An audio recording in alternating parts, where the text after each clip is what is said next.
அஸ்ஸலாமு அலைக்கும். கண்ணியமானவர்களே, உங்களை செல்வந்தனாக மாற்றக்கூடிய, இன்னும் பணக்காரர்களாக ஆக்கக்கூடிய ஒரு அற்புதமான திக்ரை தான் இன்றைக்கான காணொளியில் நாம் எடுத்து வந்திருக்கின்றோம்.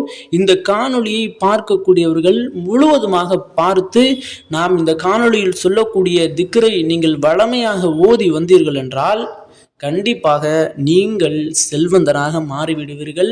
இன்னும் பணக்காரர்களாக அல்லாஹ் உங்களை மாற்றிவிடுவான். ஆக கண்ணியமானவர்களே, அப்படிப்பட்ட ஒரு அற்புதமான திக்கர் இந்த காணொளியை முழுவதுமாக பாருங்கள்.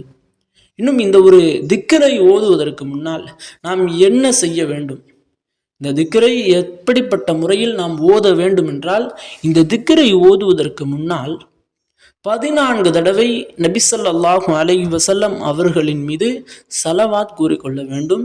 திக்ரை ஓதி முடித்த பிறகும் நபி ஸல்லல்லாஹு அலைஹி வஸல்லம் அவர்களின் மீதும் திக்ர் கூறிக்கொள்ள வேண்டும். அப்படிப்பட்ட அந்த ஒரு வஜீஃபா, அந்த ஒரு திக்ர் மிகப்பெரிய கஷ்டமான சிரமத்திற்குரிய வார்த்தைகள் அல்ல, வெறும் சிறு வார்த்தை.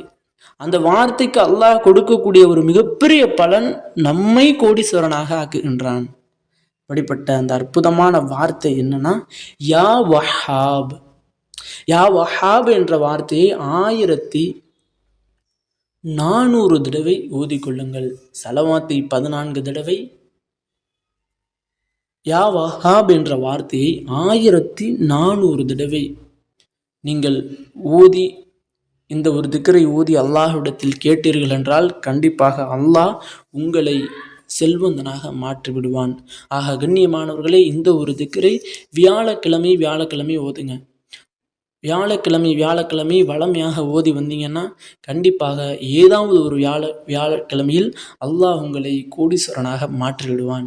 இந்த ஒரு அமலை நாம் வியாழக்கிழமை செய்து வந்தால் நம்மை மட்டுமல்லாமல் நம்மினுடைய சந்ததிகளையும் அல்லாஹ் செல்வந்தனாக மாற்றி விடுவான். அது மட்டுமல்லாமல் வியாழக்கிழமை எப்படிப்பட்ட ஒரு சிறப்பிற்குரிய நாள் என்றால், உங்களினுடைய துவாக்கள், நம்மினுடைய எல்லோருடைய துவாக்களும் அங்கீகரிக்கப்படுகின்ற கபூலாக்கி தரக்கூடிய ஒரு அற்புதமான நாள் இந்த வியாழக்கிழமை. இன்னும் இந்த ஒரு மாதம் எப்படிப்பட்டதென்றால் ரபியுல் அவ்வல், நபி ஸல்லல்லாஹு அலைஹி வஸல்லம் அவர்களின் ஒரு அருளாக நமக்கு கிடைத்த ஒரு மாதம். இந்த மாதத்தில் இந்த ஒரு திக்ரை, இந்த சிறப்பிற்குரிய வியாழக்கிழமை என்று நீங்கள் அதிகமாக ஓதி வந்தீர்கள் என்றால், நாம் சொல்லக்கூடிய முறைப்படி ஓதி வந்தீர்கள் என்றால் கண்டிப்பாக அடுத்த வியாழக்கிழமைக்குள் அல்லாஹ் உங்களை செல்வந்தனாக மாற்ற வேண்டும் என்று நாட்டம் இருந்தால் கண்டிப்பாக நீங்கள் செல்வந்தனாக மாறிவிடுவீர்கள். ஆக கண்ணியமானவர்களே, இந்த ஒரு திக்ரை விட்டு விடாதீர்கள். அனைவரும் ஓதுங்கள். நாம் அனைவரும் இன்ஷா அல்லாஹ் செல்வந்தனாக கோடீஸ்வரனாக மாற வேண்டும் என்று அல்லாஹ்விடத்தில் துஆ செய்தவனாக இந்த ஒரு காணொளியை நான் முடித்துக்கொள்கிறேன். இந்த ஒரு பதிவு பிடித்திருந்தால் ஷேர் செய்யுங்க, லைக் செய்யுங்க, கமெண்ட் செய்யுங்க, மறக்காமல் துஆ செய்யுங்க. அஸ்ஸலாமு அலைக்கும் வரஹ்மத்துல்லாஹி வபரகாத்துஹு.